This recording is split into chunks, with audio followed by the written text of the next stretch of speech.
안녕하세요. 여러분과 함께 자동차 지식을 쌓아가는 위키피디아. 오늘의 주제는요, 굉장히 많은 분들이 요청해 주셨던 내용이에요. 내 차의 엔진 오일 과연 언제 가는 것이 정답일까에 관한 주제로 이야기를 해보겠습니다.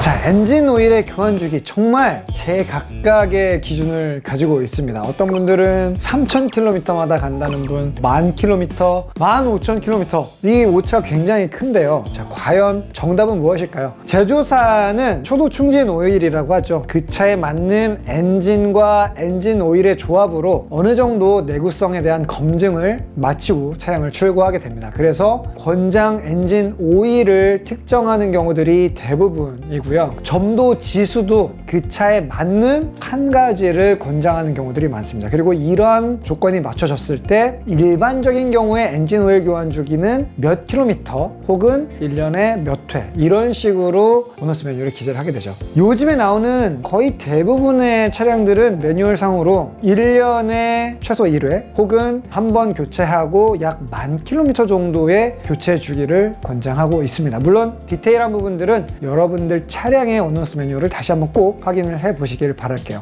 자, 그러면 오너스 매뉴얼에 적혀 있는 수치까지 타도 진짜 문제가 없느냐? 상당 부분은 문제가 크게 발생하지 않을 겁니다. 하지만 주행 조건이라는 거는 각각의 운전자들마다 전부 다 다를 거예요. 어떤 운전자는 고속으로 빠르게 달리는 비중이 많고, 어떤 운전자는 시내 구간을 통과하는 비율이 굉장히 많고, 또 어떤 운전자는 제자리에 세워놓고 공회전하는 비율이 굉장히 높을 수 있습니다. 자, 과연 어느 쪽이 엔진 오일에게 부담이 많이 가는 조건일까요? 고속도로보다는 시내도로가, 시내도로보다는 제자리 공회전이 가혹 조건에 해당한다고 볼 수가 있습니다. 약간 의외일 수도 있을 거예요. 하지만 실제로 고속도로를 일정하게 등속으로 달리는 주행 조건은 엔진 입장에서는 굉장히 스트레스가 없는 조건에 해당되고요. 끊임없이 저회전에서 가감속을 반복해야 되는 그런 운전 조건, 혹은 시동이 꺼질 듯 말 듯 700이나 800rpm으로 제자리에서 아이들링을 하는 이런 조건들이 기관 속도를 유지하거나 엔진의 어떤 온도를 컨트롤하기에도 불리한 조건인 건 확실합니다. 자, 그렇다면 동일하게 상대적으로 교환 주기가 매뉴얼상 10,000km로 되어 있다고 한다라도 시내 주행 조건이 거의 80-90%다. 그렇다면은 교환 주기를 조금 더 짧게 잡으시는 것도 괜찮은 방법입니다. 얼마나 짧게 잡아야 하느냐는 저도 칼같이 잘라서 말씀드리기는 어려워요. 하지만 요즘 나오는 신차들은 엔진 오일의 교환 주기를 표시해주는 인디케이터가 장착된 차량들이 있습니다. 그런 수치들을 보면서 난 아직 주행거리가 많이 안 찼는데도 이 퍼센트가 좀 빨리 떨어진다 한다면은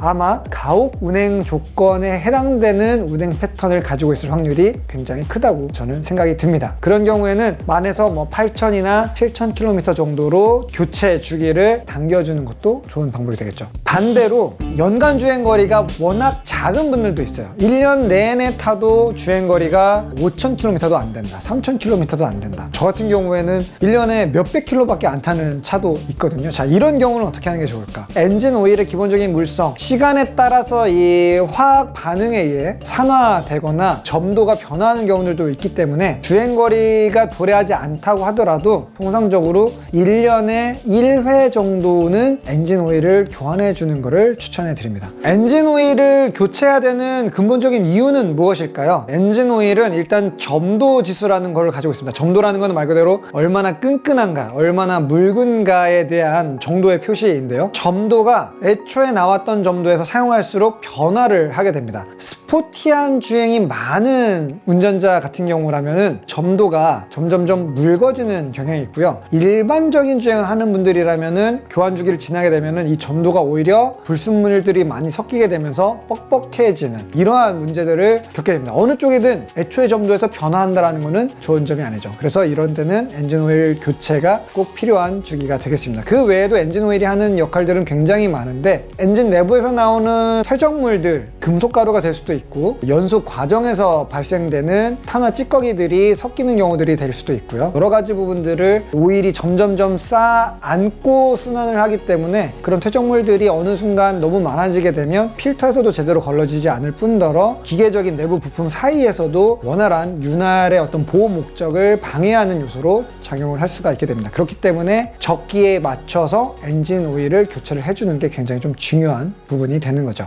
최근에는 롱 라이프 오일이라고 해서 몇몇 엔진 오일 제조사들이 15,000km까지 무교환으로 타세요라고 하면서 내놓는 엔진 오일들이 생겨나고 있습니다. 과연 이런 엔진 오일들 그렇게 먼 거리까지 믿고 써도 될까 의심하시는 분들도 계신데요. 이런 롱 라이프 오일 같은 경우에는 일반적인 운전자들보다는 연간 주행거리가 유독 좀 많이 있는 운전자들 있죠. 즉 1년에 15,000, 2만 킬로 그 이상의 주행거리를 커버하는 이런 분들이 10,000km마다 엔진 오일을 교체해야 되는 번거로움을 조금 덜어주기 위해서 개발된 특수 목적용 상품입니다. 그러니까 15,000km 교환을 할 수 있는 엔진 오일로 갈았다고 해서 3년 동안 15,000km를 탈 수 있다? 이렇게는 이해하시면 문제가 된다는 거죠. 주행거리가 많지 않은 분들이라면 굳이 롱 라이프 오일을 선택하는 게 큰 의미가 없습니다. 어차피 1년에 최소 한 번 정도는 교체해 주는 게 좋으니까요. 그리고 엔진 오일을 교환할 때 원래 메이커에서 쓰세요라고 권장하는 엔진 오일을 쓰는 경우는 큰 문제가 없지만 가끔 애프터 마켓에서 나오는 오일 전문 제조사들의 다른 제품들을 시도해보는 경우들도 생길 수가 있습니다. 자, 그럼 이런 경우에는 예를 들어 10,000km의 교체 주기를 명기하고 있는 그런 자동차, 과연 그 거리를 타도 괜찮은 걸까요? 사실 이제 이렇게 엔진 오일에 대한 성분이 바뀌게 되면, 제조사가 바뀌게 되면 이때는 매뉴얼에서 권장하고 있는 교체 주기와 정확하게 부합하지 않는 미지의 영역으로 들어가게 됩니다. 그래서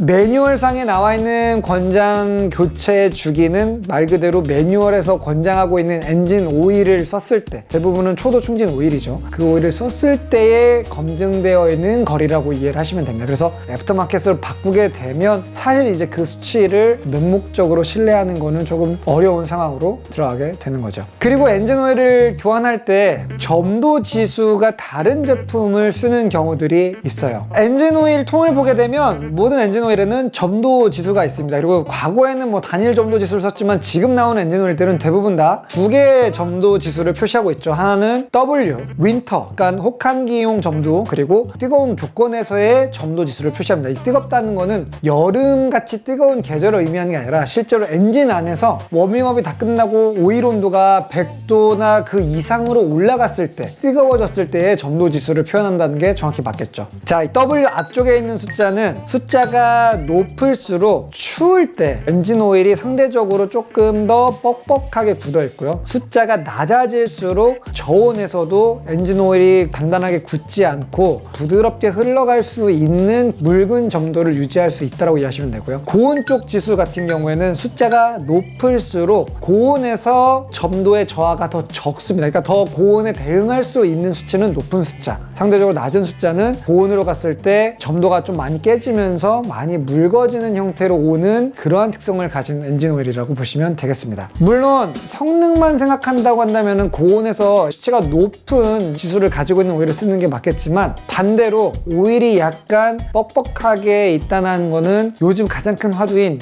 연비, 엔진 내부의 내부 마찰면에서 좀 더 불리한 점을 가져가게 됩니다. 그래서 요즘 나오는 대부분의 엔진 오일들은 최대한 이 뒤쪽 숫자가 낮춰지는 경향들을 가지고 있어요. 그렇게 해야지만 CO2 배출량이나 연비의 개선 등을 이뤄내서 탄소세를 피할 수도 있고요. 전체적인 어떤 회사의 운영면에서는 불가피한 상황이기 때문에 점차 점도지수가 내려오고 있는 추세입니다. 점도지수가 다른 제품을 써도 되느냐? 예 혹은 아니요, 다 될 수 있다입니다. 자, 이 그래프에서 보는 것처럼 OW30을 권장하고 있는 이러한 자동차에서 0W40으로 가게 되면 오히려 0W40 쪽은 저온과 고온에서의 점도 변화량이 더 좁은 거기 때문에 문제가 크게 될 일이 발생하지가 않습니다. 하지만 반대로 0W40을 권장하는 차량에서 5W30을 쓰게 되는 경우라면 원래 테스트를 했던 이 점도지수 변화폭보다 더 넓은 점도의 변화폭을 부족을 경험하기 때문에 점도가 더 묽어졌을 때 혹은 엔진 안에서 점도가 더 뻑뻑해졌을 때 이게 내연기관과 어떠한 문제들을 일으키게 될지는 아무도 예단할 수가 없게 된다는 뜻이죠. 그리고 또 하나, 엔진 오일에 추가적으로 뭔가 첨가제를 섞어서 성질을 더 끌어올리는 보조 기능 식품 같은 것들도 요즘 많이 나오고 있거든요. 이 부분에 대해서는 사실 아직 검증이 정확히 끝나진 않습니다. 엔진 오일 제조사들마다 화학 어떤 구성 방식이 다 조금씩은 다르고 첨가제 제조사들도 회사들마다 다 다릅니다. 그래서 첨가제와 특정 엔진 오일이 만났을 때 이 사이에서 어떤 화학적인 반응에 아무런 문제가 없이 서로의 윤활과 보호 목적을 증강시켜주는 쪽에 효과가 나타날 수도 있지만 오히려 잘못된 만남으로 인한 엉뚱한 화학적 변화를 통해서 기존의 엔진 오일이 제 성능을 더 발휘하지 못하고 엔진을 손상시키는 경우들도 실제로 발생하기도 해요. 어떤 조합과 어떤 조합이 엔진을 망가뜨리고 안전한지는 직접 해보기 전까지는 사실 알 수가 없다라는 게 함정입니다. 그래서 엔진 오일에다가 뭔가 첨가제를 넣는 부분은 저라면 좀 지양할 것 같은 그러한 방법 중에 하나라고 생각을 하고 있어요. 마찬가지 이유로 같은 엔진 오일에 다른 점도를 섞어서 쓴다거나 아예 다른 브랜드의 엔진 오일을 섞어서 쓰는 경우도 사실 굉장히 조심스럽게 접근을 해야 될 문제입니다. 그러니까 누군가는 엔진을 깨트려 보고 시행착오를 겪어야지만 이 조합은 불가능한 조합이었네 라는 거를 깨닫게 되는데 그런 거를 감행하기에는 사실 너무 리스크가 크지 않을까요? 무조건 단일 엔진 오일을 쓰는 거를 추천드립니다. 아마 그러면 이런 질문을 하실 수 있을 거예요. 우리 엔진 오일 교환하러 가게 되면 밑으로 드레인을 해서 빼기는 빼지만 과거 엔진 오일이 어느 정도 엔진에 남아있을 수 있지 않나요? 그러면 다른 브랜드 엔진 오일을 새로 넣는다고 해도 어느 정도 섞이는 거 아닐까요? 네, 섞이긴 합니다. 하지만 일반적으로 중력에 의한 드레인 방법으로 썼을 때에도 잔유량은 전체 순환하는 엔진 오일량에서 아무리 많이 잡아도 한 10% 정도? 신품에 다른 엔진 오일을 넣는다고 해도 그 비율은 10% 이내로 믹스가 되게 될 겁니다. 사실 이 정도의 비중이면은 웬만해서는 크게 문제를 일으키지 않는다라는 게 엔진 오일 개발 관계자분들의 생각이에요. 그래서 사실 먼저 썼던 엔진 오일과 새로 넣는 엔진 오일의 품종이 바뀌는 거에 대해서는 크게 걱정하지 않으셔도 돼요. 다만 새로 넣을 때 한 가지 엔진 오일로 점도 지수가 기존 메이커에서 권장하는 점도 지수의 범위 안으로 들어오는 거를 꼭 골라서 쓰시는 거를 추천드리겠습니다.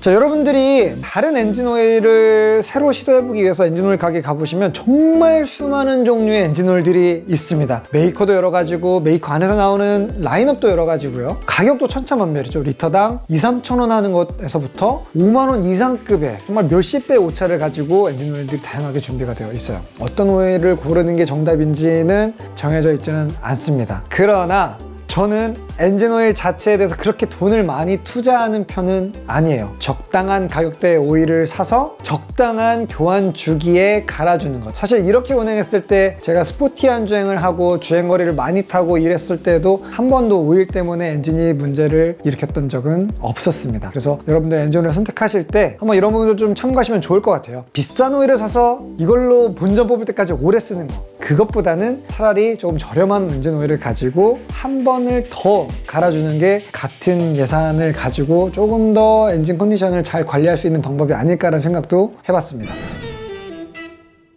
자, 여러분과 함께 자동차 지식을 쌓아가는 위키피디아. 오늘은 정말 이 뜨거운 감자였던 엔진 오일 교체 주기에 관한 내용을 다뤄봤습니다. 어떠셨나요? 뭔가 헉 하시는 분들도 계실 거고 조금 더 안심하고 타도 되겠다 하시는 분들도 계실 것 같아요. 자, 저희 다음 시간에 좀 더 유익한 내용으로 다시 찾아오도록 하겠습니다. 자, 그럼 여러분들 다음 시간까지 휘바휘바!